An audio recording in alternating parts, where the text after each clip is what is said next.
Hello and welcome to This Week at the Movies. I'm Matt. And I'm Eric. And boy, do we have a packed episode for you. It's like summer has finally exploded.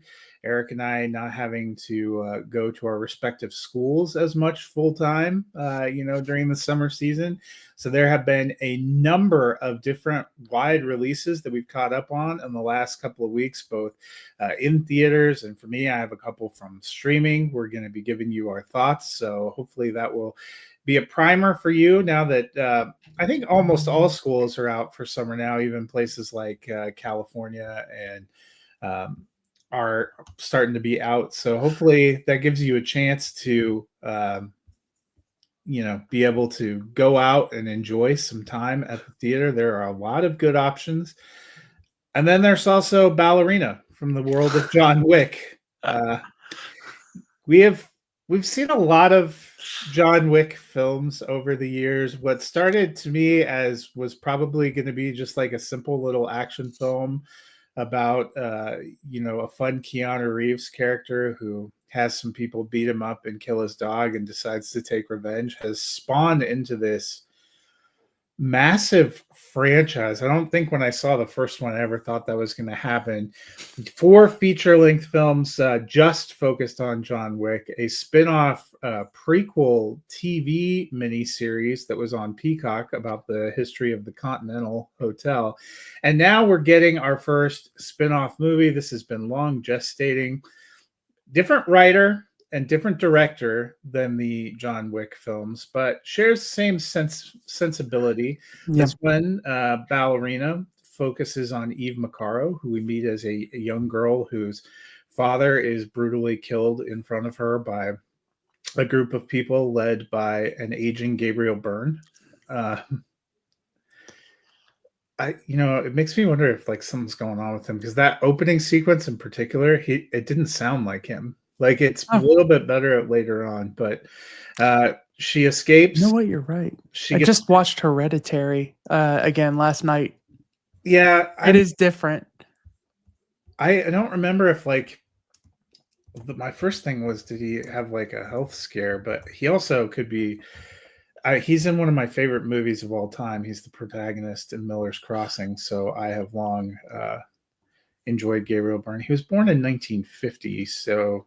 I mean, he is 75. That's a little bit older for this kind of an action film career. So maybe it's just time. Time's undefeated.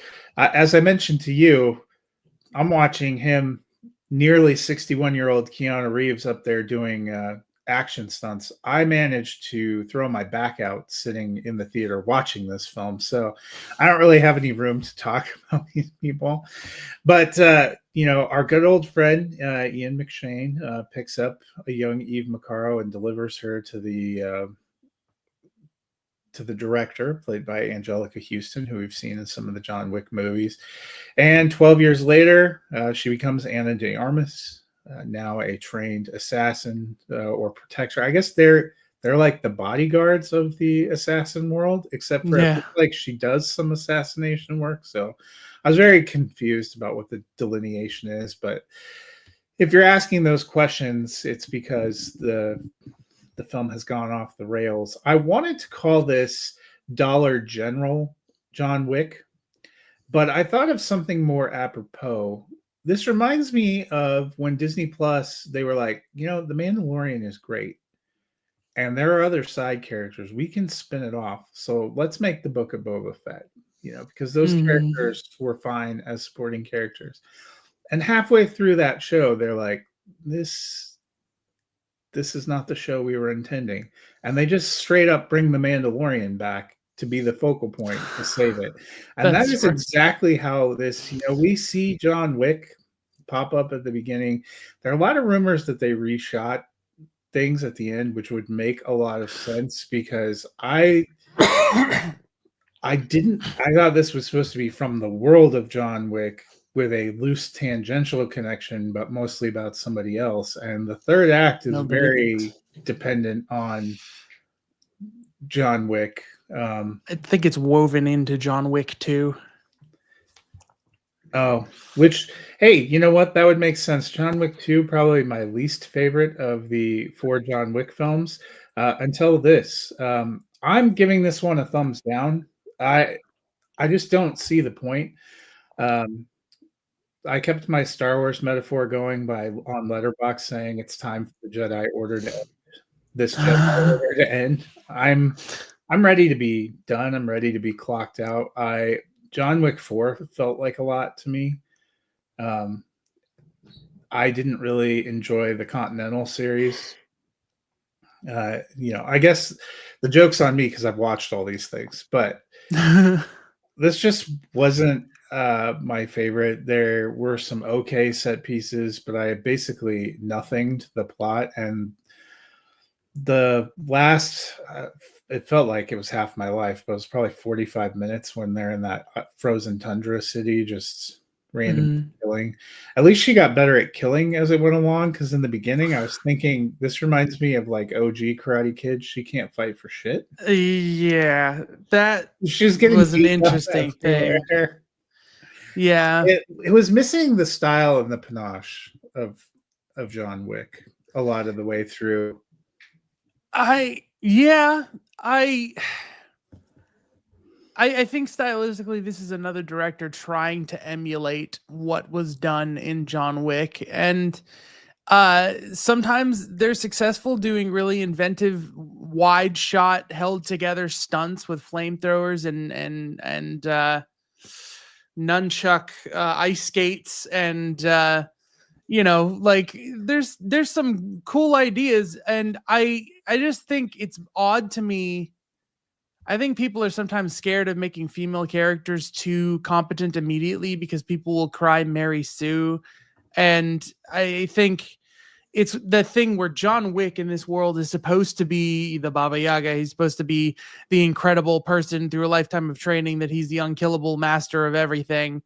And we're supposed to then come to a character who's like green and fresh out of her training, and we're supposed to watch her gradually become someone of more like intimidation, but it's kind of inconsistent with that. We go from seeing her get smacked around trying to guard someone in this ice room. There's a lot of ice in this movie, and when you're kicking starting summer, I didn't need to see snow or that much winter driving. Was starting to give me PTSD for my experiences here. I'm like, I don't need this. I had time to ponder whether she had all-wheel drive on that car because she's going pretty fast on some of those icy roads. So it does that, but then it cuts to a scene where she has, like you said, taken on some sort of assassin thing and gotten paid like $750,000, and it's like doesn't seem like her job, but she's done it. And she's collecting her knives from outside of like a dozen to like 20 people that she's killed. And she's making her way out of this place. And it makes it seem like, oh, okay, so she's an extremely competent assassin now. And then you go back to her getting like beaten really badly. And then you like, there's always that thing where you either have Superman or Indiana Jones. And with this one, they went Indiana Jones as far as someone who is a hero who's vulnerable and gets beat up and is not invincible. So you are fearing for their life. But I wasn't really ever afraid for her life. That's kind of the downside of this. We just saw Mission Impossible. We just saw a stunt extravaganza. So coming into this other stunt extravaganza, it was a little bit like cursed with blessings, kind of like we have there's a comparison there, and also this is just kind of not doing much of anything new for the series, and it's a lot of the same action beats being kicked off over and over and over again. I really like Ana de Armas. I really think she did a great job, and I think if for some reason they continued this spinoff as a sequel, I would just be curious to see if they had more of an engaging story than just she wants revenge again. But now it feels like they would be devolved into, if they did another one, kind of what was a little bit of a struggle for me with the last couple of John Wicks. Now she's got the price on her head and she's just going to be fighting this. Yeah. For him, it was, I can't even remember the name of the organization, but he just kept kept having to try to go on wilder missions to get to the top of that organization. You mentioned the story. There were like rough beats. Like the reason the director doesn't want her to go is, well, we have this truce. We stay out of the X Clan's way, but at the end of that job, which you're right, like that probably would have been a cool sequence. And is there a version of the movie where they actually shot her fighting her way in there and accomplishing the job, where we would have seen something? Because we kind of went from an okay but rough and strange opening job for her to flash forward, and it says only 2 months have passed, so it's not like a long time has passed, but something like that where she had apparently gained all these skills. Mhm. And You know what? I do have one gripe, real quick, real brief. She is apparently a genius with blades and then never uses them. She pulls a katana out and she slaughters like 8 people in a row. And then she goes back to fists and punches one guy for like 10 minutes of screen time. She has these knives that she's pulling out of people and she's killed like 20 people. And then she never uses a knife again the rest of the movie. Well, except for the end of the gun she that one taped time. one onto the gun. That was but more of a still, when you're good at something, do it. and if you wanted to distinguish yourself from John Wick, that might have been like his thing is he's like the master shot and is just taking people out in unbelievable ways. If you wanted to distinguish her, at first it seemed like when she does that first job, the distinguishing thing was going to be not really killing people. And that's still, when she first encounters the little girl, doesn't kill anyone there. I thought that was just because that's her thing, but apparently that was to avoid getting in trouble. Who knows? But that was what made the plot contrivance of having the people with the X come back into her life felt very forced, because you have her leaving after pulling that job and then gets smashed into, and we never get an answer of like, why were they attacking her? And why was this never brought up to the director? Like the director says, we leave them alone, they leave us alone. They didn't leave her alone. They literally and she tried didn't to leave kill them her. alone. Yeah, Like so now if she's they were like, I trying to remember kill who her, these it was people are. because if they were trying to kill her, it was because she killed all those people in that hotel or party room or whatever, which means that they sent her to kill someone who was the people with the X's. And then the X people came and crashed Or was into her she already car. doing jobs on her own? And that's, I Dude, mean, I it's don't know. just that people who complain about the plot, I mean, the more you think about the plot, it falls apart. But most of the time, you aren't really going to these movies necessarily for great plot. You're looking for Yeah. some cool set pieces and some cool action. There are a couple of cool set pieces that I'll give, like that club where she pulls her first job was a cool looking set piece. I didn't love all the action sequences, and that snowy town was a cool looking set piece, but I just didn't. I wasn't invested enough. I think you and I differ a little bit. I loved Anna de Armas when I saw Knives Out. I thought she was fantastic. That's, I've reviewed almost 10,200 titles on Letterboxd, and I've only given 5 stars 39 times, and one of them is Knives Out, and she was a big part. Since Knives Out, I've been excited whenever she's in something, and it's never been my cup of tea. I don't think I've given more than 3 stars to any project she's been in since Knives Out, and some of them have been high profile, like calamities. Her one she did with Ben Affleck, Deep Water, that Marilyn Monroe biopic that was one of the most heinous films I've ever seen. And I never saw that. I didn't.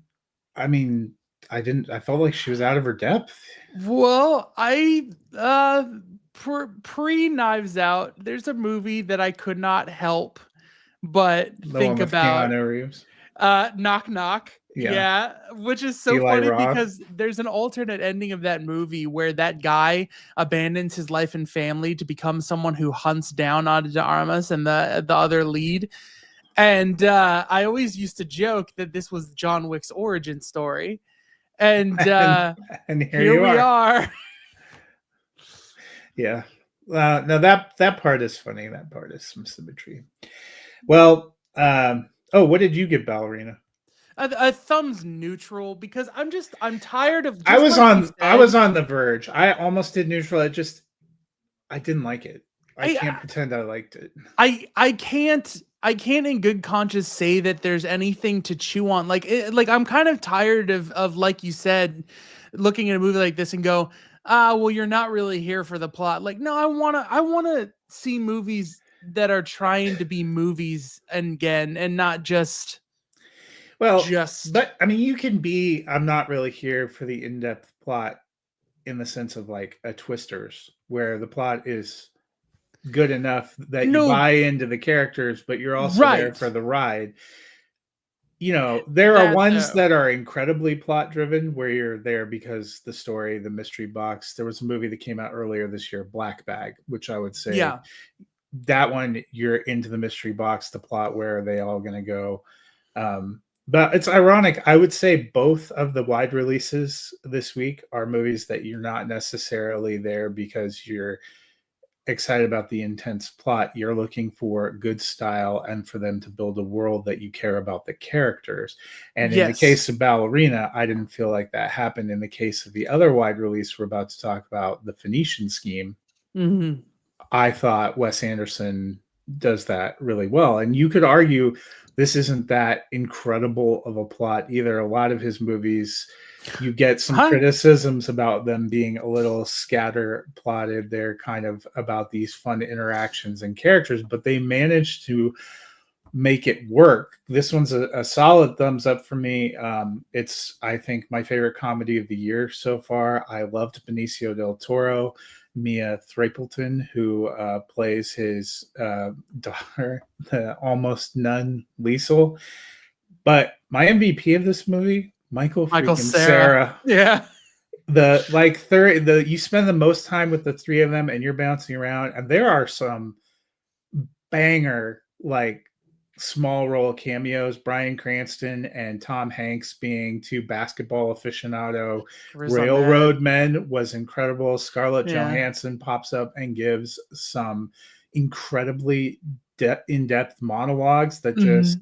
that just hit. Jeffrey Wright was Jeffrey a lot Wright of was fun. great. Everybody that pops up is incredible.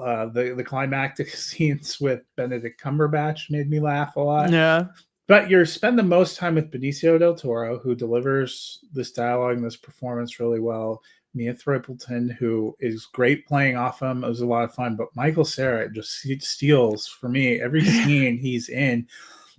I loved this movie. I thought it was a delight, a solid thumbs up for me. Yeah, me too. It's a solid thumbs up. I admit, the kind of person that I am, I had to look up the plot on Wikipedia to make sure I understood what was happening.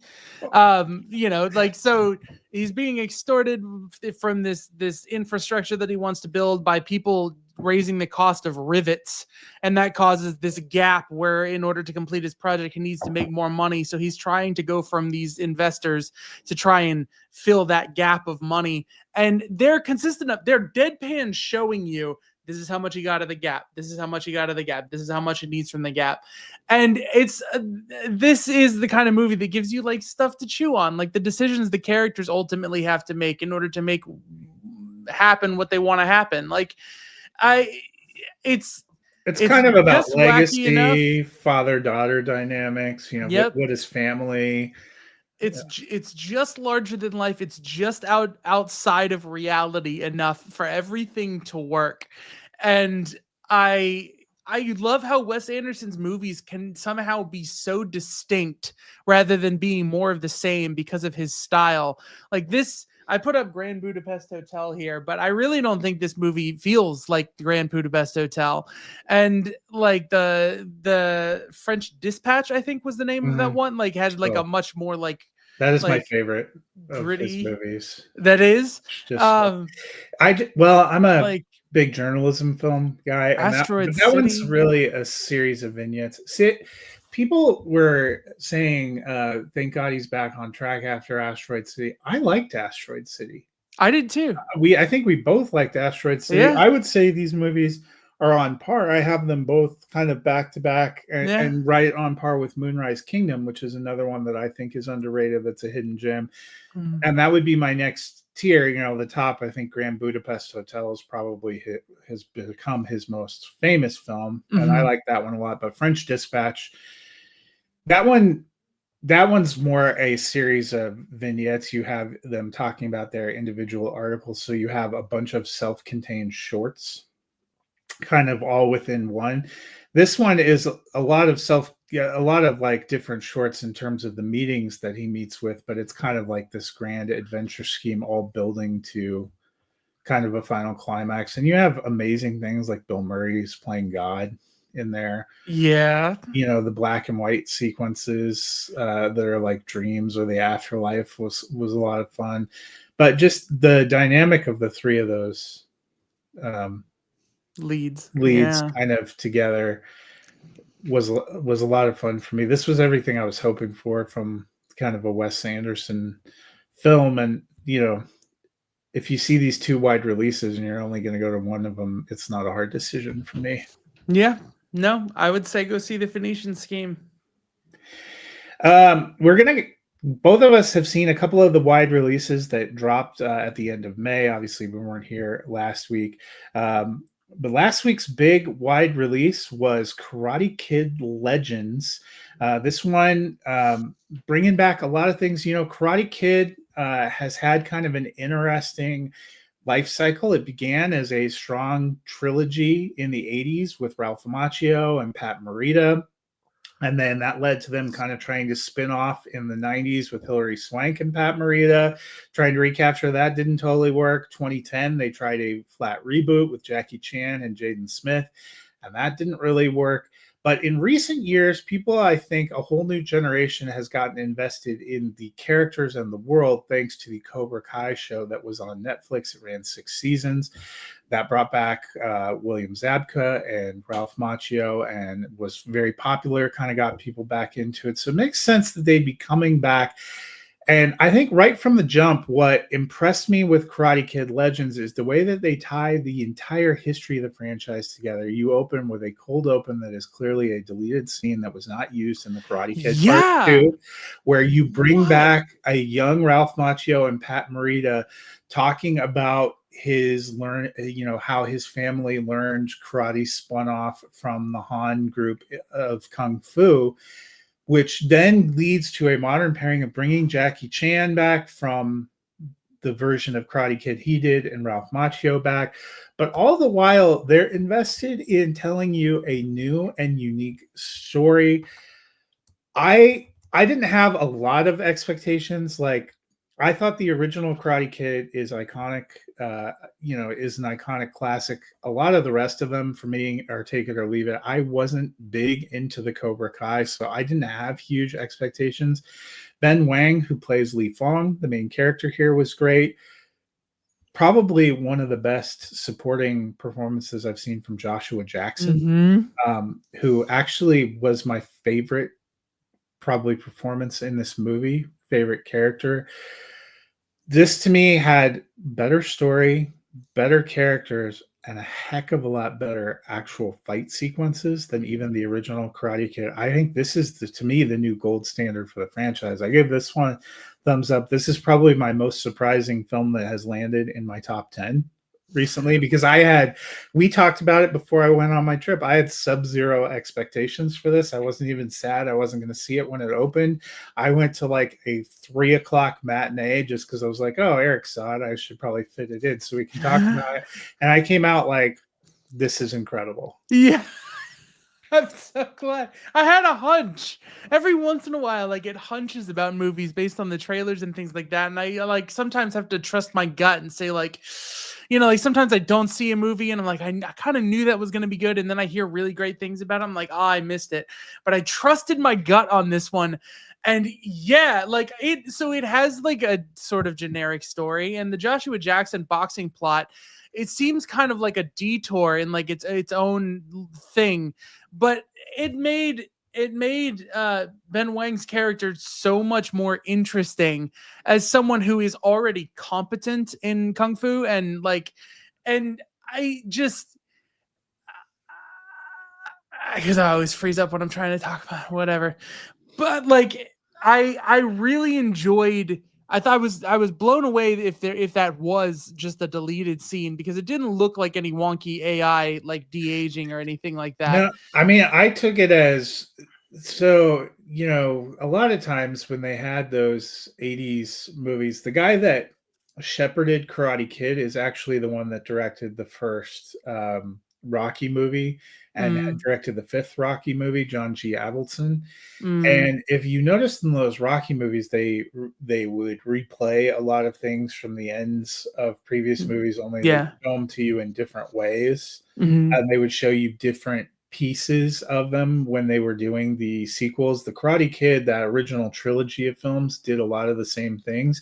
So it wasn't that shocking to me that maybe for pacing, something like a quiet scene between the two of them from the second one would get cut. We've seen that happen before. That was like one of the wonders of Superman Returns. They were able to use footage that Donner had shot for the original Superman, but never really edited it in and give it new life to tie Yeah. them back together. And that when they opened that way, I just was just like, this is something. This is going to be something different than what I thought it was. Yeah, I never would have guessed that the 2010 remake would actually have a tie to the original in that way. But I guess someone knew they had shot something. I don't know it, because I kind of like, I have, it's like a first year anniversary movie that we went to go see in theaters for my wife and I when we started dating, and uh yeah, I've never watched it again, and I never got like a Blu-ray or anything like that, but I remember enjoying it. That was back in a time when I feel like they were trying to make Jaden Smith the next big star, and it didn't quite Yeah. work. So that movie probably got crafted in a little different way in the editing room, where it wasn't so much about Jackie Chan's character, even though it probably should have been. Mm. Yeah, and again, this, like, I mean, I can see arguments that Ralph Macchio is kind of like shoehorned in a little bit. He doesn't have as much time to shine or do anything, and like I can see other people having their complaints with this movie being like overstuffed or directionless or anything like that, but I don't care. I was along for the ride. Like, the performances were there well enough for me to buy in emotionally to what was happening every step of the way. And this is kind of what I'm talking about when I think of a summer blockbuster with stunt work that has enough to chew on to make it like engaging and entertaining, to make me be able to turn my brain off and lose myself in the enjoyment of a story like this. Mhm. Because I mean, if that's what most blockbusters are asking you to do, is to turn your brain off, then this one gave me the most permission to do that. Well, in a crisp 94 minutes, and Oh yeah. you can tell you're invested, in the characters. Like, some of Joshua Jackson's reactions, to things got me. But when Ming-Na Wen shows up in the ready room before the Mhm. finals, um, you know, Yep. it's such an emotional moment. I was like, well, I obviously care a lot more about these people than I expected. And you're right, like the entire marketing campaign is around him training with these two masters, but you're like an hour into the movie when that even comes up, and that is like a 20-minute segment, and it felt just right. But before that, you had spent an hour investing in this kid and his story, the way that they show you his backstory and the events that caused him to struggle are beautifully done. The way that calls back that wound that he had never really dealt with or healed from, when the boxing match goes poorly, brings it all together. I mean, if there was one criticism, I'd say they were almost one dimensional with the villain, the guy that Yeah. ran the other dojo. They definitely weren't. They really diverged from some of the other previous films, and you don't get a lot of interaction with his opponent guy either, enough to know that he's a loser. Um, Hmm. a loser in personality, even if Mm. he's a winner in the arena. But it isn't really about that. It was about investing in the character and those, the fight sequences, the satisfying final battle. I thought I recently rewatched all the original Karate Kid films, and I think I had forgotten the fighting in those is so bad. And Well, for the most part, Daniel just gets his butt handed to him and then comes up yeah, with one like killer move at the end. yeah. I was like, finally in the third one, I was like, can we all admit that Daniel can't fight? Can we just, karate master? No, no. So, in that way, I liked this one a lot better. When we were last together, we talked about Mission Impossible, and that was great and deeply satisfying. But that wasn't the only big Memorial Day weekend release. We also got Disney's latest live action remake, Lilo and Stitch.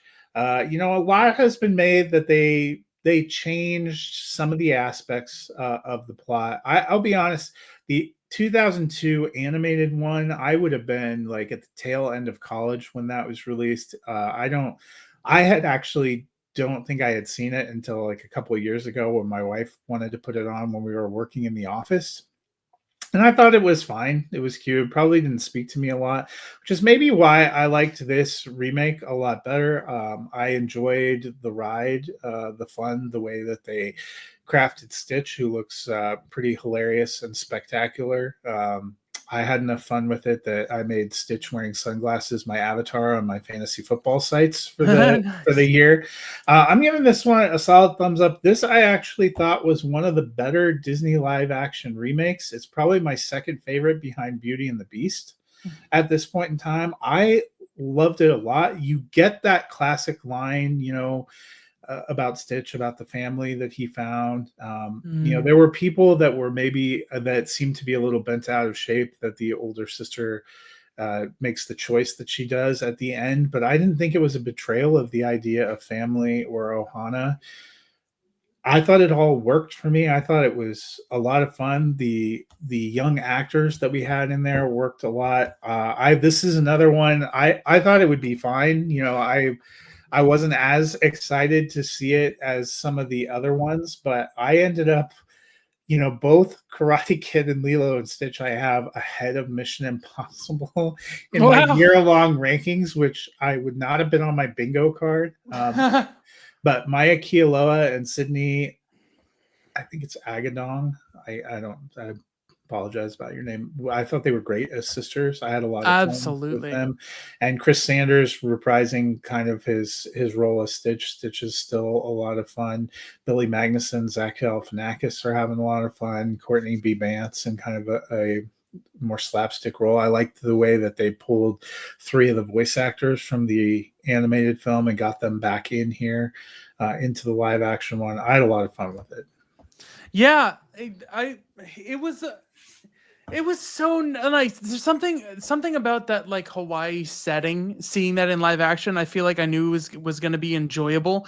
I love like the little set pieces they have for Lilo going on her little scampy adventures and getting in trouble, sneaking into the pool and stuff like that. And her relationship with Stitch was bought into really well. It was so kind of seamless that I kind of lost track of them just like the work that it would have gone into to create this fake Stitch and have that girl act off of him, not being there. Like, I'm really curious if they did something more like Rocket Raccoon, where they had like an actor standing in, crouching down, and like meeting the movement. It was probably Sean Gunn. It was probably Sean Gunn. Yeah. It just, it just worked on all the emotional levels that the original movie works. And I am a little disappointed in the character Jumba, which is Zach Galifianakis. They kind of had to default make him a little bit more villainous and creepy than in the original because they removed this character, Captain Gantu. But there's really no harm. I can understand how they did it, and they did it pretty seamlessly. But there was always something sort of endearing about Billy Magnuson's character having such a fondness for Earth, and the guy being this mad scientist who seems out of touch with everything, but like genuinely put the capacity for love inside Stitch for a reason, because there's some part of him that can understand. And eventually it's ultimately Stitch who's like, who's like in the animated one is rambling a little bit, and he's like, you're gonna let me go. He's like, what? He's like, and you're gonna let me go and save her, and we're gonna take your ship and your car. And he's like, absolutely not. And he's like, yes. He's like, all right, fine. And he lets him go. And Jumba ends up being the one that helps them rebuild their house into something like that has a lot more wacky science experiment lab stuff attached to it. And I thought it was really poignant to include characters that can become foster parents for Lilo. I thought that was such an interesting way to end that story, and it's so much more kind of fulfilling on how is their life going to be stably throughout the future and how are they going to spend time together.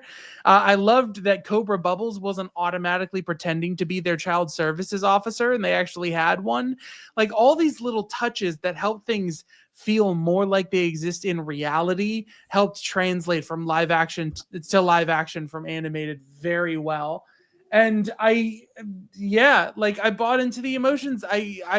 This movie sold to me in a way that only like Beauty and the Beast and Jungle Book have, I think, out of all the remakes. Cinderella's not bad either, but I think those are probably I guess I think we liked Little Mermaid too, but I haven't rewatched I that. liked Little Mermaid. I liked the live action version of Mulan. But You did. I've often wondered if some of the live action ones that I have liked, I've noticed have been ones where I didn't have a strong opinion about the animated Mm-hmm. one, and I've wondered if that helps. But the director here, Dean Fleischer Camp, is the one that gave us Marcel the Shell with Shoes On. So I probably shouldn't have been surprised that he knew how to make, like a loving creature movie that kind of endears you. I have to look. I know Mulan is the live action Mulan. I was bummed it kind of got lost in the COVID shuffle. It just basically got dumped straight to Disney Plus because it was set to come out in 2020 when we went into lockdown. So they just was part of those things. And I don't think a lot of people saw it. It had some pretty stunning visuals, and I really enjoyed the look of that. You're right. Cinderella was okay. I actually liked the live action Aladdin. I remember liking that okay, but more than I expected. Beauty and the Beast is still the one that I liked the best. I thought that translation to live action was pretty great, and I like the cast, but this one I enjoyed a lot more than I was expecting, which is a nice rebound for them from Snow White, which was just okay, or for most people, poor. I didn't think it was terrible. It was okay. Speaking of things that were just okay, we promised we would come back to The Last of Us, which wrapped up its run shortly after our last episode, 7-episode second season.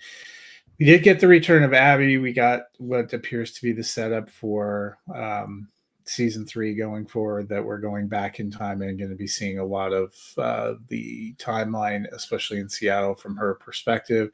Now they're talking about they want 2 more seasons to finish it off. I'm going to be curious to see if they go beyond a 3rd season, which it's already been renewed for. It took huge ratings hits and took huge critical hits. They certainly leave you with the impression that Bella Ramsey's character might have gotten killed, although I find that somewhat hard to believe. Yeah. But they want to leave you in that state of unknowing. The 6th episode, I think I mentioned the flashback episode, I thought was the best of the series. I loved it, but part of what left me bummed was I knew there was really nowhere to go from that. Yeah. And I felt that strongly in the finale, which was just okay. Yeah. A lot of being on a boat. like I don't even I didn't I hadn't seen the last time we talked the flashback episode, and I did think it was like a beautiful, well paced,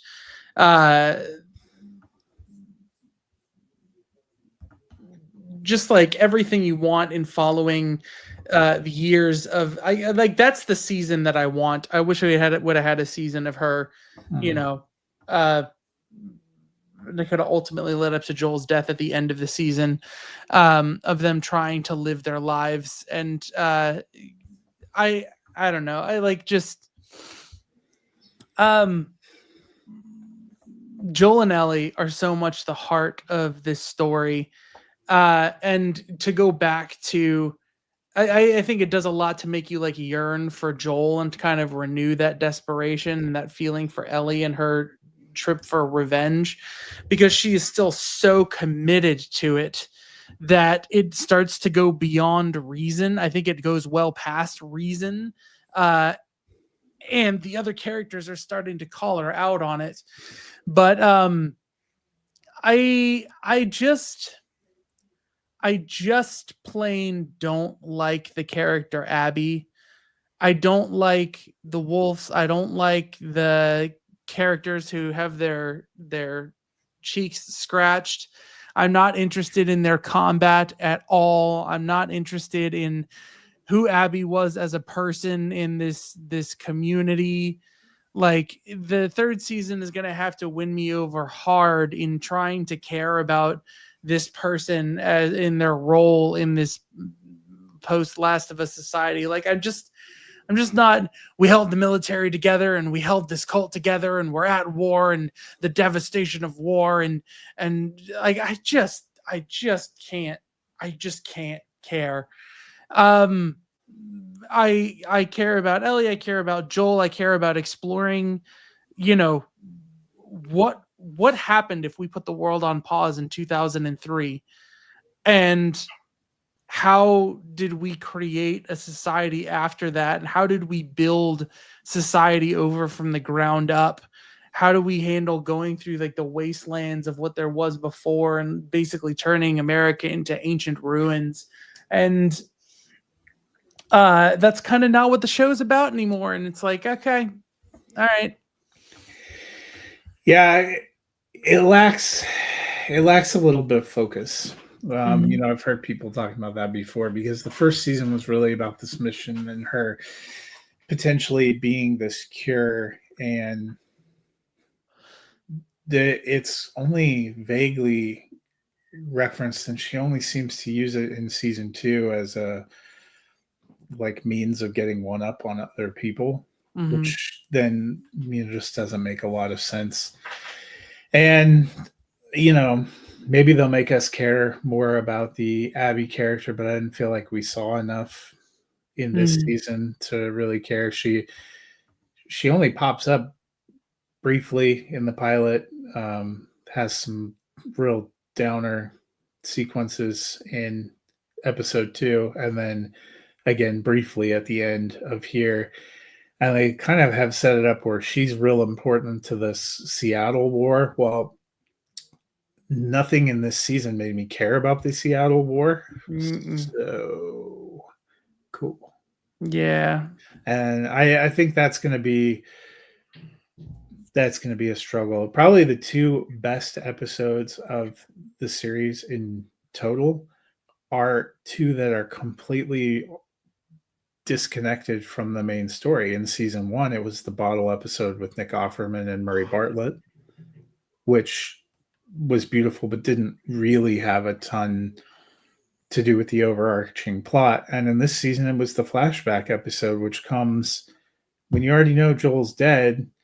That's beautifully filling in the gaps of time that they elected not to show you before they picked up and had like a brutal moment. Mhm. So that's tough for me too. Maybe this is just not a great adaptation. I called Ballerina Dollar General version of John Wick at some points in time. I think this is Dollar General version of The Walking Dead. The Walking Dead to me did a better job of getting you to invest in characters so that when those moments happened, they were gutting. And seeing characters die should have some kind of an effect. You know, could you imagine if you went through Game of Thrones and people just died and you're like, oh, well, that happened? No, you know, they just haven't been able to get there. And I know it has for some people, I think, especially the first season, but this just didn't get there for me. Mm. There have been a lot of movies that have come out. Eric saw some that I didn't see, and I saw some that he didn't see, and I wouldn't recommend him seeking out. So we're going to end this part. I'll let you go first. You saw a couple of films that are available in theaters that came out at the tail end of May that I did not see. So take it away. Yeah. So the two movies that I saw were Bring Her Back and Friendship. And I'll start with Bring Her Back. This is a story about half sibling couple who lose their father. And when he dies, the older son who takes care of his blind sister, half sister, have to move in with this foster placement played by Sally Hawkins. And there seems immediately to be something like offbeat and sinister about it. And there's kind of already this tease for you of what is happening in the movie just because the title is Bring Her Back. And even the opening, like, wait, you're telling me they try to bring the little girl back? They try to bring a little girl back. And you know, there are a lot of twists and turns or whatever. I don't want to spoil this for anyone who's going to see it, but I will tell you this is horrifying, gut-wrenching, gross, and I thought it was incredible. I thought it was incredibly well made. This is a high thumbs up, but I'm not okay, and I don't want to watch this cursed movie ever again. But it was so well done. We're talking like grounded, like gritty gore, like a kid like riffing and like pulling a string of flesh off of their own. Blech. And we're talking about performances that are so genuine and heartfelt, especially from Sally Hawkins, who carries the movie and the premise, and you believe everything that's happening through her. And the only thing I can say to knock this movie is I really thought for a second that they were really going for it with the ending, that they were really gonna give you the bleakest ending that they could possibly give you. And then it seems like for almost no reason, there is kind of a reason.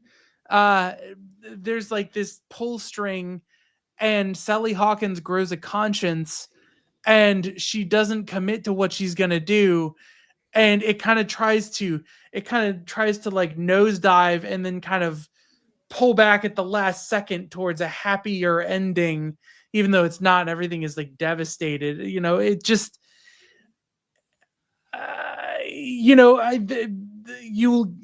this movie is very show don't tell. It treats you like you're smart enough to piece together what is happening.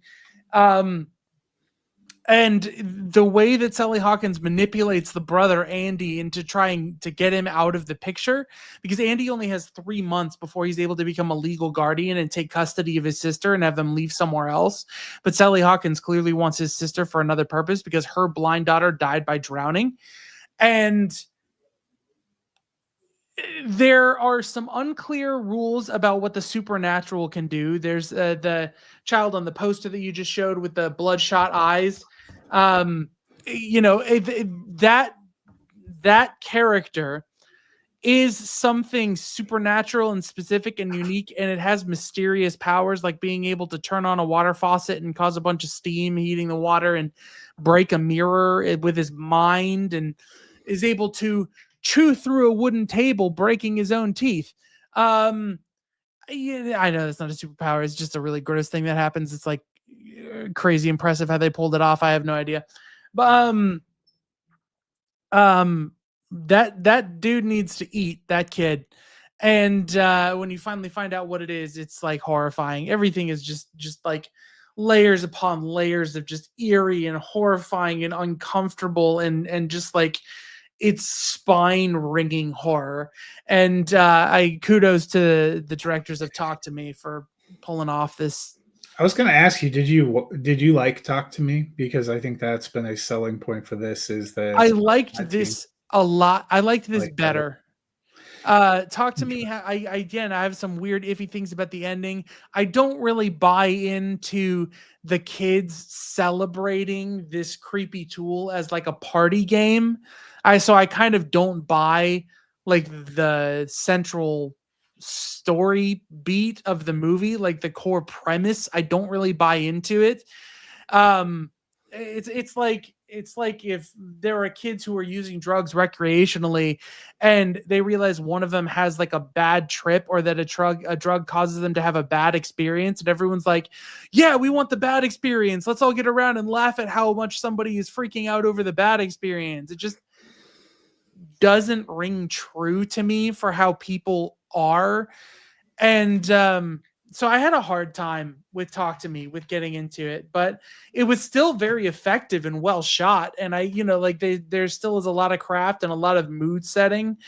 But this was like a step up. This is a movie that is going to stick with me and haunt me for a long time. Bring Her Back was incredible. We'll transition to your other one, which Friendship. The I Think You Should Leave movie, which I can't tell if that's just because of Tim Robinson, because it wasn't written by him and it wasn't directed by him. The writer, I think the director is one of the writers on the movie. And this is just like a takedown of the concept of the male loneliness epidemic. And the humor is so uniquely Tim Robinson's humor. And Paul Rudd is such an amazing complement to that. He is this amazing, like, charming character that draws him in. It's very early in the movie that, like, Tim Robinson seems like this slacker guy who can't please his wife and doesn't have any friends and is just trying to connect with his son and can't really do any of it, can't really live any of his life right. Until Paul Rudd, he keeps getting his mail by mistake, and Paul Rudd invites him to come do things. And like, one thing goes wrong, they decide to do play boxing, and Tim Robinson gets like punched twice and he doesn't like it. So he comes back and he punches him really hard and he shuts down the party and everyone doesn't want to hang out with him anymore. And that's like 30 minutes into the movie that he's shut out socially from this group that accepted him, and he cannot cope with it. And he keeps trying. He's a guy who, if this was a movie that wasn't trying to be a comedy, it would just be so like squirmy and gut wrenching, and there are still some solid, like, hefty emotional beats of a character just like dysfunctionally sitting on the outside of a social group and behaving in ways that are wildly inappropriate in order to ingratiate himself to that group, or to try to gain something of his life that seems to be slipping out of his fingers, out of his control. And then there are just like beats of humor just peppered throughout the whole thing that are just completely off the wall. Like having a conversation about pants in the middle of the woods while Tim Robinson gradually starts to sink off frame until you realize he's sinking into like a mud pit, and he freaks out and drops his phone. He loses his phone like 3 times in the movie and has to buy a new one from this guy. It comes to a climax that is so well earned by the social dynamics of the movie that it kind of feels a little genius. This isn't, I don't think this was like the most incredible movie ever or whatever. I don't want to like mislead that, but Paul Rudd is striking and charismatic and amazing, like he always is. And that contrasts with Tim Robinson, who is very intentional and good at playing the opposite of charismatic and the opposite of striking. And that sort of jealousy for wanting a life that you don't have, and that inability to take responsibility for your own part in making that, is there is, like I've been saying, so much to chew on for a movie that could have just been a series of sketches. It could have just been a series of sketches and then ended. But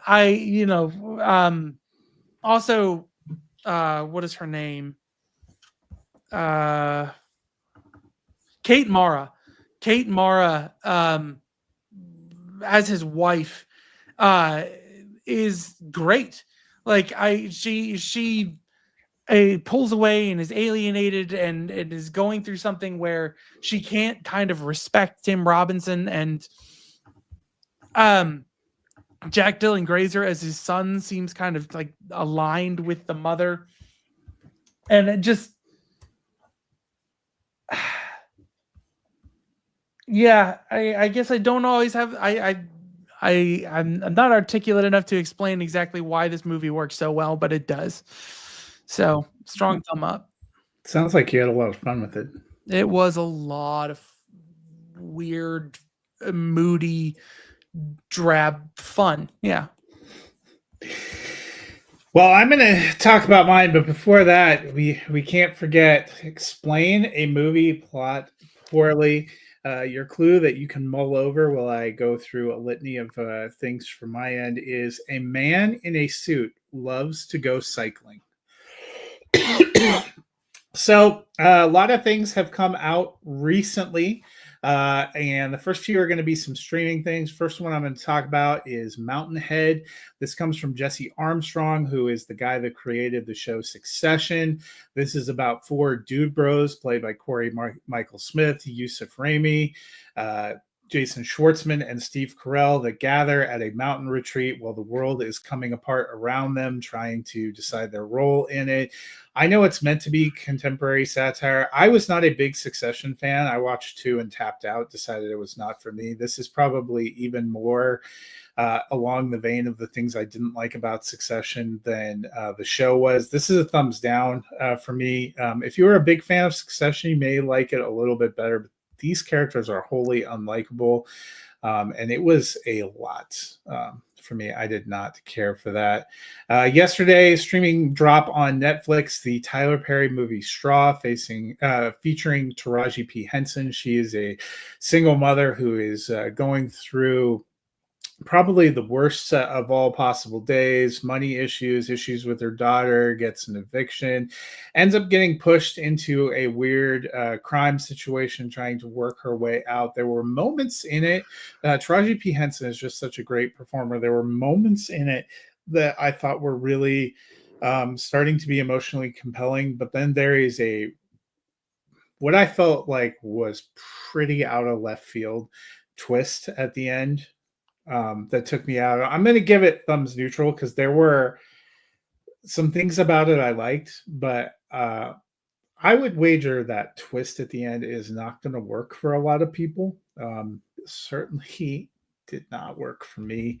But it was an interesting swing, a probably more interesting original Tyler Perry than we've gotten in a while.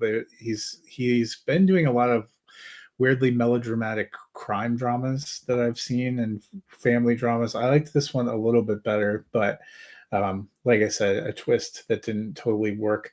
If you were a fan of the movie Prey, you're probably excited that Predator: Killer of Killers from Dan Trachtenberg dropped on Hulu yesterday. This is an animated anthology, has 3 different short stories you're following over time. One is a Viking mother and her son.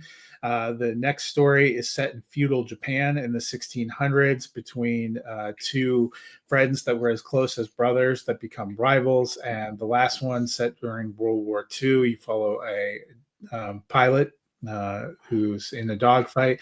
All of them come up against a predator and win, and then end up being brought together for a third act twist.